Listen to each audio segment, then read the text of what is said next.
നമസ്കാരം, സഹകാരി റേസ് പ്ലസിലേക്ക് സ്വാഗതം. ഇന്ന് നമ്മൾ പഠിക്കാൻ പോകുന്നത് കേരള സർക്കാരിൻ്റെ ചികിത്സാ സഹായ പദ്ധതികളാണ്. നമുക്കറിയാം കേരള സർക്കാരിൻ്റെ ചികിത്സാ സഹായ പദ്ധതികൾ എപ്പോഴും ചോദിക്കാറുണ്ടല്ലേ. അതിൽ തന്നെ ഇമ്പോർട്ടൻ്റ് ആയിട്ട് ചോദിച്ചിട്ടുള്ളതും ചോദിക്കാൻ സാധ്യതയുള്ളതുമായ കുറച്ച് ക്വസ്റ്റ്യൻസ് ആണ് നമ്മളിന്ന് നോക്കാൻ പോകുന്നത്. ആദ്യത്തെ ക്വസ്റ്റ്യൻ എന്താണ്? ശ്രുതി തരംഗം ചോദിച്ചിട്ടുണ്ട് അല്ലേ. ഇതിനു മുമ്പ് ഒരുപാട് തവണ ചോദിച്ചിട്ടുണ്ട്. ഇനിയും ചോദിക്കാൻ സാധ്യതയുള്ള ഒരു ക്വസ്റ്റ്യൻ ആണ് ശ്രുതി തരംഗം. എന്താണ് ശ്രുതി തരംഗം? കുഞ്ഞുങ്ങൾ കേൾക്കട്ടെ, ഇതിൽ നിന്ന് തന്നെ മനസ്സിലാക്കാം അല്ലേ. എന്താണ്? കേൾവി വൈകല്യമുള്ള കുട്ടികൾക്ക് സൗജന്യ കോക്ലിയർ ശസ്ത്രക്രിയാ സഹായം നൽകുന്ന ചികിത്സാ പദ്ധതിയാണെന്ത്? ശ്രുതി തരംഗം. അപ്പോൾ ശ്രുതി തരംഗം കോക്ലിയാണെന്ന് ഓർത്ത് വയ്ക്കാം. ഓക്കെ, അപ്പോൾ കേൾവി വൈകല്യമുള്ള കുട്ടികളിൽ സൗജന്യ കോക്ലിയർ ശസ്ത്രക്രിയാ സഹായം നൽകുന്ന പദ്ധതിയാണെന്ത്? ശ്രുതി തരംഗം. സാമൂഹ്യ സുരക്ഷാ വകുപ്പിൻ്റെ കീഴിൽ നിന്ന് ഇപ്പോൾ ആരാണ്?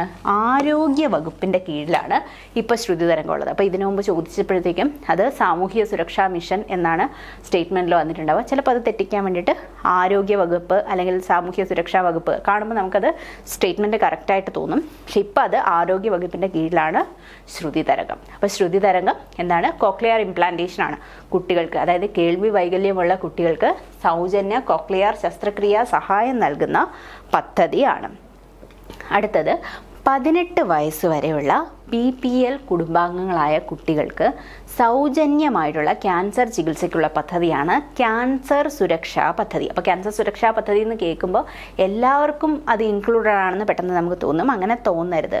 18 വയസ്സ് വരെയുള്ള കുട്ടികൾക്ക് മാത്രമാണ്, അല്ലെങ്കിൽ അതുപോലെ തന്നെ ബിലോ പോവർട്ടി ലൈനിലുള്ള കുട്ടികൾക്കുള്ള സൗജന്യ ചികിത്സാ പദ്ധതിയാണ് ക്യാൻസർ സുരക്ഷാ പദ്ധതി. അതുപോലെ വയോജനങ്ങളുടെ ആരോഗ്യ മാനസിക പരിരക്ഷയ്ക്ക് വേണ്ടിയിട്ട് 65 വയസ്സിന് മുകളിലുള്ള വയോജനങ്ങളുടെ ആരോഗ്യ മാനസിക പരിരക്ഷയ്ക്ക് വേണ്ടിയിട്ടുള്ള പദ്ധതിയാണ് വയോമിത്രം. എന്താണ്? വയോജനങ്ങളുടെ ആരോഗ്യ മാനസിക പരിരക്ഷയ്ക്ക് വേണ്ടിയിട്ടുള്ള പദ്ധതിയാണെന്ത്? വയോമിത്രം. അതുപോലെ അടുത്തത് ആശ്വാസകിരണം. എന്താണ് ആശ്വാസകിരണം? ആശ്വാസകിരണത്തിൻ്റെ അടിയിൽ കുറേ കാര്യങ്ങൾ വരുന്നുണ്ട്. അതായത് മുഴുവൻ സമയം പരിചരണം ആവശ്യമുള്ള കിടരോഗികളായിട്ടുള്ള, എപ്പോഴും കിടക്കുക തന്നെ ആയിരിക്കും അല്ലേ, അതായത് എഴുന്നേറ്റൊന്നും സ്വന്തം പരസഹായം ഇല്ലാതെ ഒന്നും ചെയ്യാൻ കഴിയാത്ത രോഗികൾ, ആ രോഗികളെ പരിചരിക്കാൻ വേണ്ടിയിട്ട് 1 മാസം ധനസഹായം നൽകുന്ന പദ്ധതിയാണ് എന്ത്?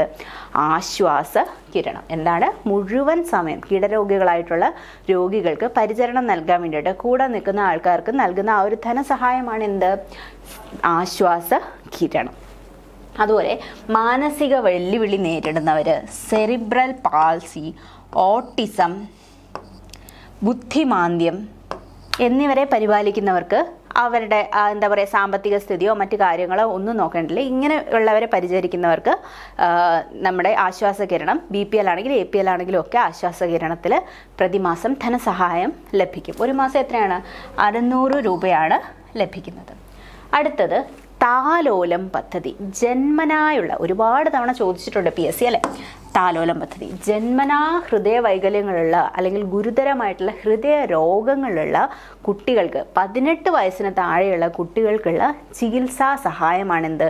താലോലം. അതായത് ഹാർട്ട് ഡിസീസ് ഉള്ള കുട്ടികളെ നന്നായിട്ട് താലോലിക്കണം അല്ലേ. അപ്പോൾ ഹാർട്ട് ഡിസീസ്, അതുപോലെ തന്നെ വാൽവിന് തകരാറ്, ഇങ്ങനെയുള്ള കാര്യങ്ങളുള്ള ഹൃദയ വൈകല്യങ്ങളുള്ള കുട്ടികൾക്ക്, 18 വയസ്സിന് താഴെയുള്ള കുട്ടികൾക്കുള്ള ചികിത്സാ സഹായം നൽകുന്ന പദ്ധതിയാണെന്ത്?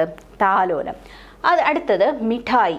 ടൈപ്പ് 1 പ്രമേഹ ബാധിതരായിട്ടുള്ള കുട്ടികൾക്കുള്ള പദ്ധതിയാണെന്ത്? മിഠായി. എന്താണ്?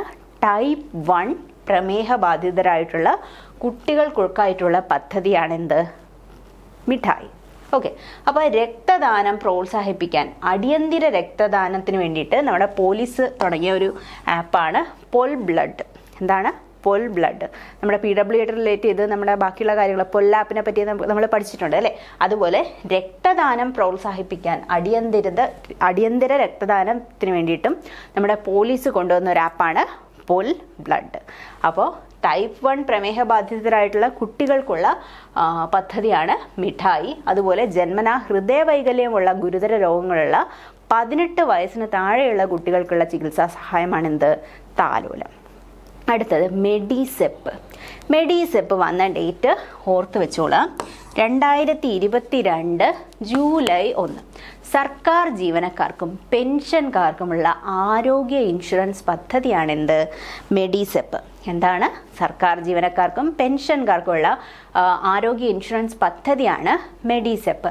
ഇതിനു വേണ്ടിയിട്ട് കരാർ ലഭിച്ച കമ്പനിയാണ് ഓറിയന്റൽ ഇൻഷുറൻസ്. ഏത് ഇൻഷുറൻസ് കമ്പനിയാണ് ഇതിന് കരാർ ഏറ്റെടുത്തിരിക്കുന്നത്? Oriental Insurance. ഓറിയന്റൽ ഇൻഷുറൻസ് ആണ് ഇതിന് കരാർ ഏറ്റെടുത്തിരിക്കുന്നത്. ജീവനക്കാർ അടയ്ക്കേണ്ട പ്രതിമാസ പ്രീമിയം എത്രയാണെന്ന് ചോദിച്ചു കഴിഞ്ഞാൽ അത് 500 രൂപയാണ്. ഓക്കെ, ജീവനക്കാർ അടയ്ക്കേണ്ട പ്രതിമാസ പ്രീമിയം എത്രയാണ്? 500 രൂപ. ഭിന്നശേഷിക്കാരുടെ കുടുംബാംഗങ്ങൾക്ക് സാമൂഹിക നീതി വകുപ്പ് ആരംഭിക്കുന്ന സഹായ കേന്ദ്രമാണ് സഹജീവനം. എന്താണ്? ഭിന്നശേഷിക്കാരുടെ കുടുംബാംഗങ്ങൾക്ക് സാമൂഹിക നീതി വകുപ്പ് ആരംഭിക്കുന്ന സഹായ കേന്ദ്രം ഏതാണ്? സഹജീവനം. അപ്പോൾ മെഡിസെപ്പ് 2022 ജൂലൈ 1 സ്റ്റാർട്ട് ചെയ്തു. സർക്കാർ ജീവനക്കാർക്കും പെൻഷൻകാർക്കുള്ള ആരോഗ്യ ഇൻഷുറൻസ് പദ്ധതിയാണെന്ത്? മെഡിസെപ്പ്. കരാർ ലഭിച്ച കമ്പനി ഓറിയന്റൽ ഇൻഷുറൻസ് ആണ്. പ്രതിമാസ പ്രീമിയം എത്രയാണ്? 500 രൂപയാണ്. അതുപോലെ ഭിന്നശേഷിക്കാരുടെ കുടുംബാംഗങ്ങൾക്ക് വേണ്ടിയിട്ട് സാമൂഹിക നീതി വകുപ്പ് ആരംഭിക്കുന്ന സഹായ പദ്ധതിയാണെന്ത്? സഹജീവനം. അടുത്തത് സമാശ്വാസം പദ്ധതി. വൃക്ക തകരാറ്, ഡയാലിസിസ് ചെയ്യുന്ന BPL വിഭാഗം, വൃക്ക, കരൾ മാറ്റിവെക്കൽ എന്നിവർക്ക് വിധേയരാകാവുന്ന 1 ലക്ഷം രൂപ താഴെയിൽ വരുമാനമുള്ളവർക്ക്, ഹീമോഫീലിയ, സിക്കിൾ സെൽ അനീമിയ രോഗബാധിതർക്ക്, ഇവർക്കെല്ലാം വേണ്ടിയിട്ടുള്ളൊരു പദ്ധതിയാണെന്ത്? സമാശ്വാസം. അപ്പോൾ സമാശ്വാസം പദ്ധതിയിൽ ഉൾപ്പെട്ടതാരൊക്കെ അല്ലെങ്കിൽ ഉൾപ്പെടാത്തതാര് എന്നൊക്കെ ചോദിക്കാം. അതിൽ ഹാർട്ട് ഡിസീസ് അല്ല ഉൾപ്പെടുന്നത്. ഓക്കെ, അപ്പോൾ ഹാർട്ട് ഡിസീസ് ഒക്കെ വന്നു കഴിഞ്ഞാൽ അതായിരിക്കും ഓപ്ഷൻ. അപ്പോൾ വൃക്ക തകരാറ്, ഡയാലിസിസ് ചെയ്യുന്ന BPL വിഭാഗക്കാർ, വൃക്ക മാറ്റിവെക്കലിന് വേണ്ടിയിട്ട് വിധേയരായവർ, അങ്ങനെയുള്ളവർ, 1 ലക്ഷം രൂപയിൽ താഴെ വരുമാനമുള്ളവർ, ഹീമോഫീലിയ, സിക്കിൾ സെൽ അനീമിയ പോലെയുള്ള ഗുരുതര രോഗങ്ങളുള്ളവർ, ഇവർക്കെല്ലാമാണ് സമാശ്വാസം പദ്ധതി. വൃക്ക, കരൾ മാറ്റിവെച്ചവർക്ക് 1000 രൂപയാണ് ലഭിക്കുന്നത്. ഏകദേശം വൃക്ക മാറ്റിവെച്ചതിന് ശേഷം 5 വർഷം വരെ ഈ പദ്ധതി പ്രകാരം ലഭിക്കും. എന്നാൽ വൃക്കരോഗം കാരണം ഡയാലിസിസ് നടത്തുന്നത്, നമുക്കറിയാം ഡയാലിസിസ് അത്യാവശ്യം ചെലവ് കൂടിയതാണ് അല്ലേ? അപ്പോൾ 1100 രൂപയാണ് വൃക്കരോഗം കാരണം ഡയാലിസിസ് നടത്തുന്നവർക്കുള്ള ചികിത്സാ സഹായം. ഇനി ഹീമോഫീലിയ ബാധിതർക്ക് 1000 രൂപയാണ്. ഓക്കെ, ഹീമോഫീലിയ ബാധിതർക്ക് എന്താണ്? 1000 രൂപ. ഇനി സമഗ്ര വയോജന പാലിയേറ്റീവ് പരിചരണത്തിന് വേണ്ടിയിട്ട് കൊണ്ടുവന്ന ആ ഒരു കേരള സർക്കാരിൻ്റെ പദ്ധതിയാണ് എന്ത്? അരികെ.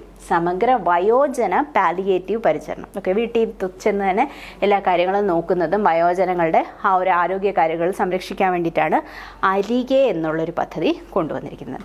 അപ്പോൾ വൃക്കരോഗത്തിന് അല്ലെങ്കിൽ വൃക്ക മാറ്റിവെച്ചവർക്ക് 1000 രൂപയും, വൃക്കരോഗം കാരണം ഡയാലിസിസ് നടക്കുന്നവർക്ക് 1100 രൂപയും, ഹീമോഫീലിയ അല്ലെങ്കിൽ സിക്കിൾ സെൽ അനീമിയ പോലെ ബാധിച്ചവർക്ക് 1000 രൂപ വെച്ചുമാണ് ഈ ഒരു സമാശ്വാസം പദ്ധതിയിൽ ലഭിക്കുന്നത്. അപ്പോൾ ഇമ്പോർട്ടൻ്റ് ആയിട്ടുള്ള കുറച്ച് ചികിത്സാ സഹായ പദ്ധതികൾ, കേരള സർക്കാരിൻ്റെ ചികിത്സാ സഹായ പദ്ധതികളെ പറ്റിയാണ് നമ്മളിന്ന് പഠിച്ചത്. അപ്പോൾ അടുത്ത ക്ലാസ്സിൽ നമുക്ക് മറ്റൊരു ടോപ്പിക്കുമായിട്ട് കാണാം. ബൈ.